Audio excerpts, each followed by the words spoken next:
Hello dear students, this is your science assignment number 3 and today we will start chapter number 10. The name of the chapter is Force, Work and Energy. So first of all, what is force? A force is a push or a pull exerted on an object when it interacts with another object. So force क्या है? ये एक push और पुल है जो आप एक दूसरे ऑब्जेक्ट के ऊपर इंसर्ट करते हो. A force can do the following. Force से क्या क्या हो सकता है? A force can moves an object from rest.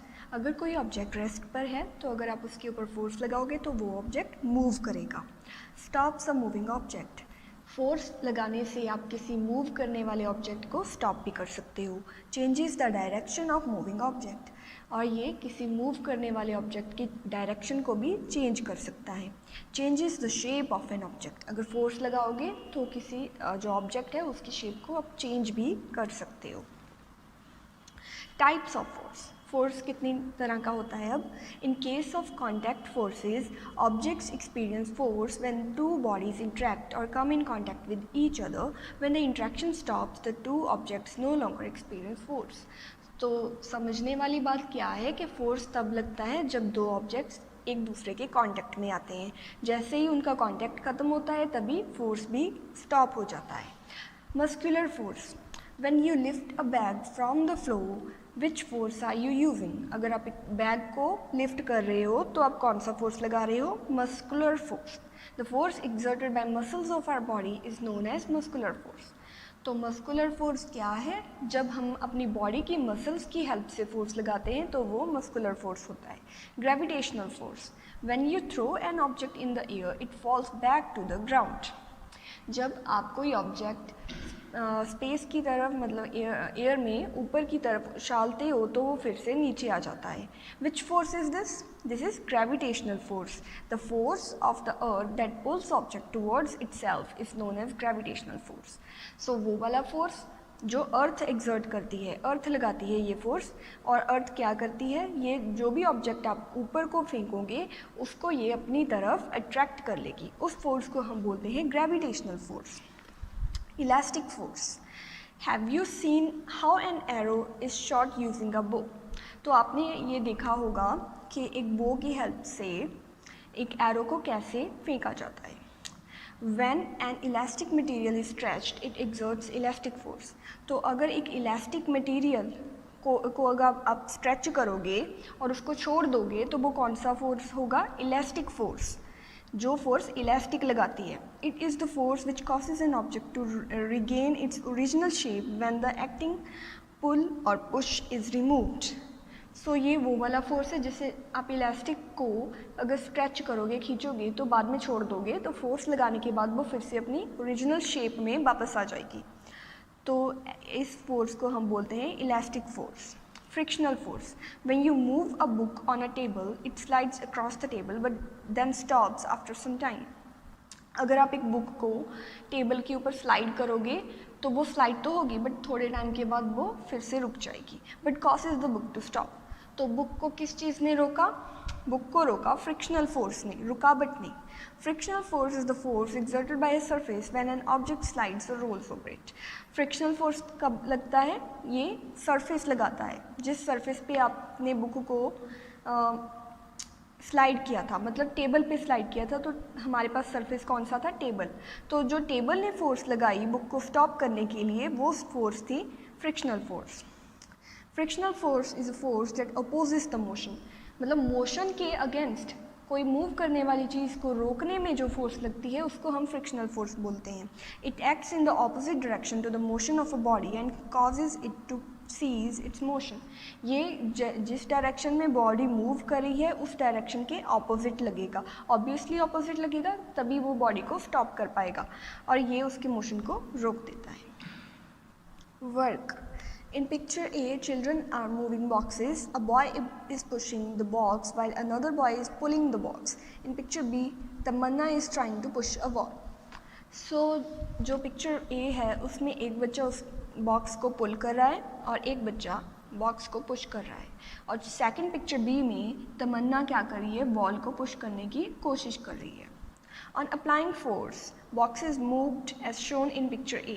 तो picture A में pull और push लगाने से जो boxes हैं वो move हो गए.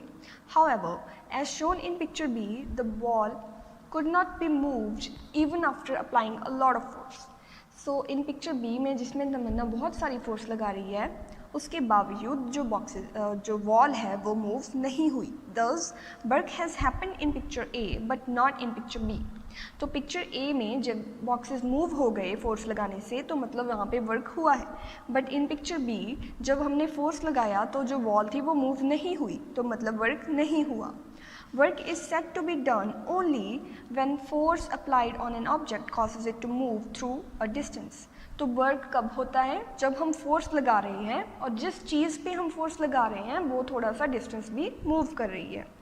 Work is done as the boxes moved, but work is not done as the wall didn't move despite of a large amount of force being applied. तो पिक्चर ए में वर्क हुआ क्योंकि फोर्स लगाने से बॉक्सेस मूव कर गए, उन्होंने थोड़ा सा डिस्टेंस मूव किया. बट पिक्चर बी में बहुत सारा फोर्स भी लग गया, लॉट ऑफ फोर्स, बट जो वॉल है वो मूव नहीं हुई, तो इसमें वर्क नहीं हुआ. Other examples of work being done are a horse pulling a cart, a man pushing a wheelchair and a weightlifter lifting a barbell. तो वर्क डन की एग्जांपल्स कौन कौन सी हैं? जैसे कि ये हो गई a horse pulling a cart, जो हॉर्स है वो कार्ट को मूव कर रहा है ना, वो फोर्स भी लगा रहा है और कार्ट थोड़ा सा डिस्टेंस भी मूव कर रही है, मतलब यहाँ पे वर्क हो रहा है. यहाँ पे है एक man pushing a wheel chair. यहाँ पे जो एक मैन व्हील चेयर को पुश कर रहा है, मतलब फोर्स लगा रहा है, और जो व्हील चेयर है वो मूव भी कर रही है, डिस्टेंस भी कवर कर रही है, तो यहाँ पे भी वर्क हो रहा है. अब वेट लिफ्टर लिफ्टिंग अ बारबेल, वेट लिफ्टर यहाँ पे फोर्स भी लगा रहा है और जो बारबेल है वो डिस्टेंस भी कवर कर रही है, मूव भी हो रही है, मतलब यहाँ पे भी वर्क हो रहा है. Simple machines. Look at the two pictures given below. In which picture is more energy being used by the people discussed? तो ये आप खुद से देखना कि किस पिक्चर में ज़्यादा वर्क हो रहा है और किस पिक्चर में कम वर्क हो रहा है. तो पिक्चर ए में अगर आप देखोगे तो ज़्यादा वर्क हो रहा है क्योंकि लोग खुद बिना किसी मशीन की हेल्प से वर्क कर रहे हैं, तो यहाँ पे उनकी एनर्जी ज़्यादा लग रही है. और पिक्चर बी में क्या है? पिक्चर बी में वो थोड़ी सी मशीन्स यूज़ कर रहे हैं जिसकी वजह से एनर्जी कम लग रही है. Sometimes we find it difficult to do certain work with our hands. तो कभी कभी अपने हाथों से हमें वर्क करना थोड़ा डिफ़िकल्ट लगता है. So we use tools or machines to make our work easier as it requires less energy. इसीलिए हम थोड़े से टूल्स और मशीन्स को यूज़ करते हैं जो हमारे वर्क को ईजी बना देते हैं. Simple machines are devices that make doing work easier.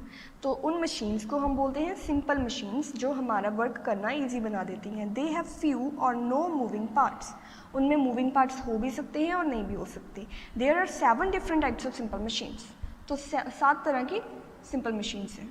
सबसे पहले lever. A lever is a rod or an arm that turns around a fixed point. The fixed point is called fulcrum, and the fulcrum is the resting or balancing point upon which the lever turns. Someone or something has to push or pull the lever to make it work. So lever क्या है? ये एक rod होती है जिसकी help से, जो diagram में दिखाया गया है, इसकी हेल्प से कोई हैवी ऑब्जेक्ट को हम लिफ्ट कर सकते हैं. A pulley is a machine made of a wheel with a groove and a rope. The rope helps to lift heavy objects easily. A pulley changes the direction of the force acting on the body. सो जो पुली है इसकी shape ऐसी होती है और ये भी heavy objects को मूव करने में और लिफ्ट करने में हेल्प करता है. इससे भी हैवी ऑब्जेक्ट्स को जो लिफ्ट करना वो इजी हो जाता है. Wheel and axle. A wheel and axle is a kind of lever that moves object across distances. The axle is the rod that is attached to the wheel. This lets the wheel turn. The wheels of a car or a bicycle are wheels and axles which allow them to move easily. So wheel and axle ऐसा होता है और इसमें आप objects को move easily कर सकते हो. Incline plane. And incline plane is a flat surface that is higher on one end you can use this simple machine to move heavy objects to a lower or higher place. When you move objects over an incline plane then you would use less energy or force, thus making the work of moving things easier.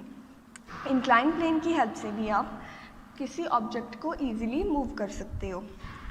Screw. A screw is also a kind of incline plane that travels in a circle around the central point. A screw can raise weights as in a car jack and it can press or fasten objects as in furniture.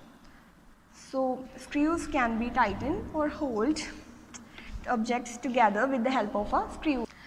So screw जो है वो चीज़ों को हम paste करने में, जैसे furniture है उसको असेंबल करने में भी हम यूज़ करते हैं, तो ये भी एक सिंपल मशीन है. फिर आ गया veg.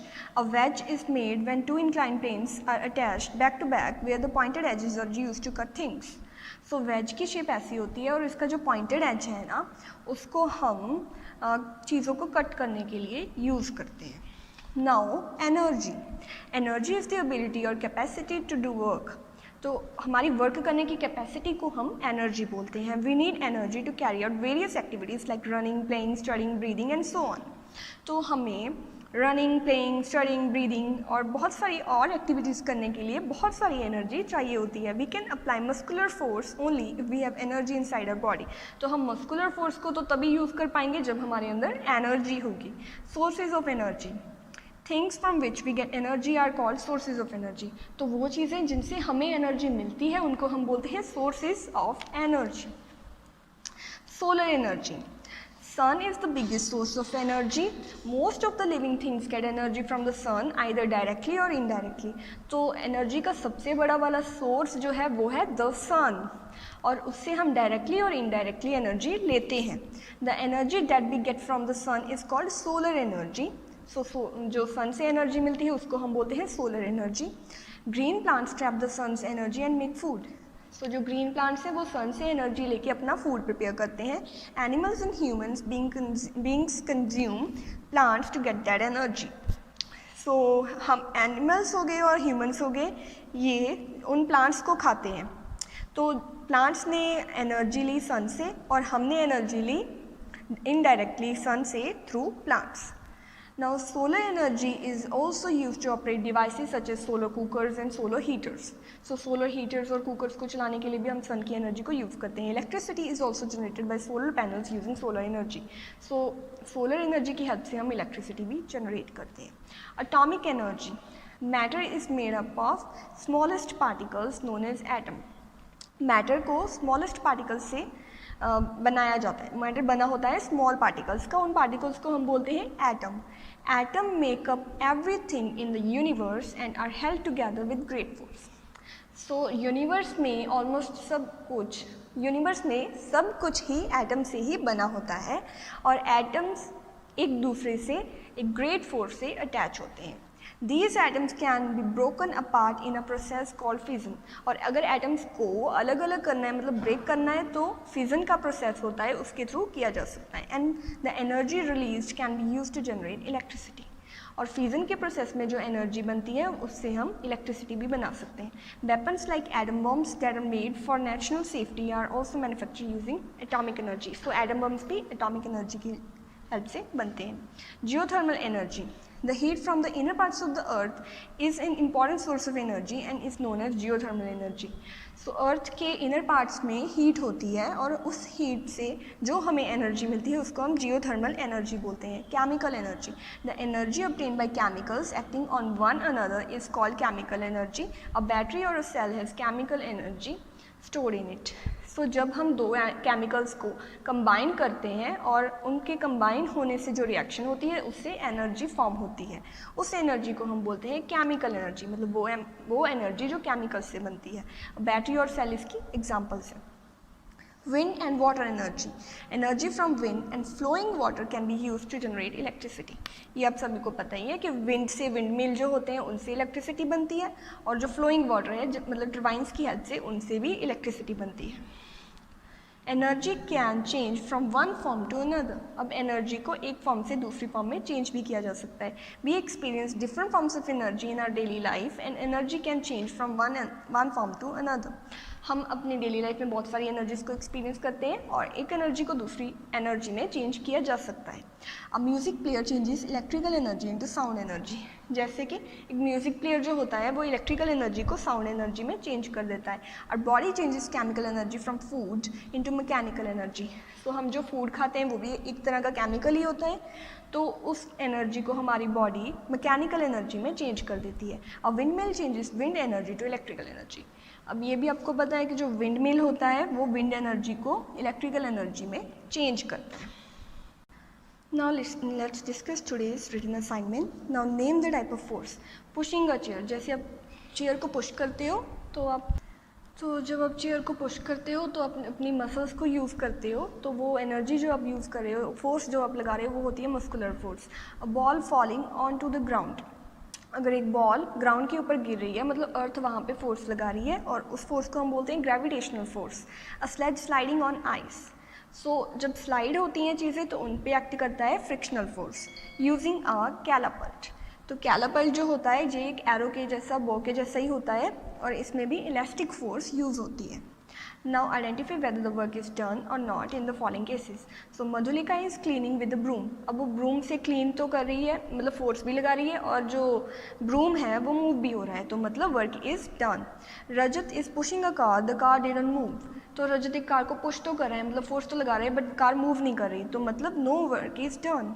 Maria is hitting a shuttlecock with a badminton racket. तो मरिया शटलकॉक को बैडमिंटन रैकेट की हेल्प से हिट कर रही है, मतलब कि वो उसके ऊपर फोर्स भी लग रही है और शटलकॉक मूव भी हो रही है, तो मतलब work is done. Afzar is sitting on a chair. तो वो सिर्फ चेयर पे बैठा ही है, ना ही फोर्स लग रहा है, ना ही कोई डिस्टेंस मूव हो रहा है, तो मतलब नो वर्क इज डन. तो चेक पॉइंट नंबर 2 क्या है? Simple machines. ये आपको ट्रू फॉल्स बताना है. Simple machines are devices that make work easier. तो ये ट्रू है. Wind is the biggest source of energy. False, क्योंकि sun is the biggest source of energy. The heat produced by the inner parts of the earth is called hydro energy. No, false, क्योंकि उसको हम बोलते हैं geothermal energy, पढ़ा भी है हमने. The musical player can change electrical energy into sound energy. True. Objective type questions आ गए. Tick the correct. Force can move a stationary object, stop a moving object, change the direction and speed of a moving object, or all of these. तो force ये सारी चीज़ें कर सकता है, तो we will put a tick on all of these. The force which acts in an opposite direction and slows or stops a moving object is frictional force. So move करने वाली चीज़ ऑब्जेक्ट को जो फोर्स रोकता है उसको हम बोलते हैं frictional force. Work is said to be done when boy tries to move a ball, boy kicks a football, boy sleeps or boy thinks. तो कहाँ पे वर्क हो रहा है? when boy kicks a football, क्योंकि फुटबॉल के ऊपर उसने फोर्स भी लगाया और फुटबॉल ऑब्वियसली मूव भी होगी, तो work is done. The source of all energy is the sun. Lever is a simple machine. ये हमने पढ़ा है, लिवर सिंपल मशीन है. Now let's discuss short answer questions. Define force. Force क्या है? Force is a push or pull applied on objects.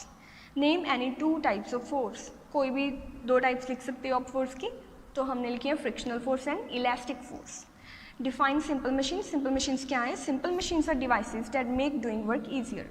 जो हमारे work को ईजी बनाती हैं वो होते हैं simple machines. What is work? Work क्या है? Work is said to be done only when force applied on an object causes it to move through a distance. तो वर्क तभी होता है जब हम फोर्स भी लगा रहे हैं और ऑब्जेक्ट मूव भी कर रहा है. Name any two simple machines. दो सिंपल मशीन कौन कौन सी है? Lever and pulley. अब कोई भी लिख सकते हो, तो हमने लिखे हैं lever and pulley. So that's all.